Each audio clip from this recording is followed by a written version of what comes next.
Saint Boniface, Bishop, Martyr.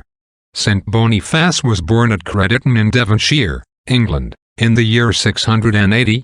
Some missionaries staying at his father's house spoke to him of heavenly things, and inspired him with a wish to devote himself, as they did, to God. He entered the monastery of Axminster, and was there trained for his apostolic work.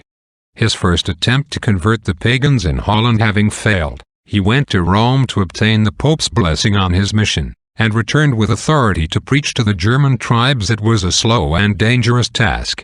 His own life was in constant peril, while his flock was often reduced to abject poverty by the wandering robber bands.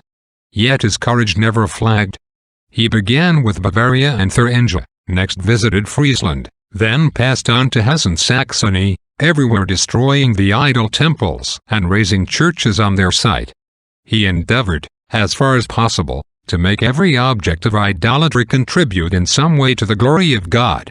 On one occasion, having cut down an immense oak which was consecrated to Jupiter, he used the tree in building a church, which he dedicated to the Prince of the Apostles. He was now recalled to Rome, consecrated bishop by the Pope, and returned to extend and organize the rising German church.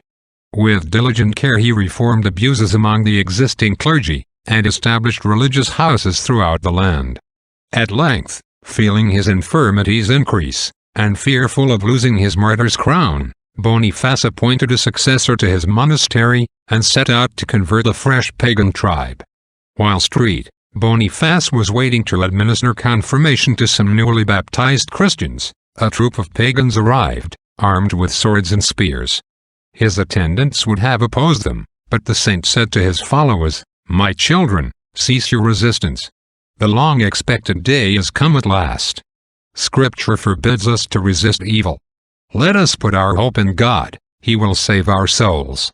Scarcely had he ceased speaking, when the barbarians fell upon him and slew him with all his attendants, to the number of 52.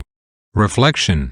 Saint Boniface teaches us how the love of Christ changes all things. It was for Christ's sake that he toiled for souls, preferring poverty to riches, labor to rest, suffering to pleasure, death to life, that by dying he might live with Christ.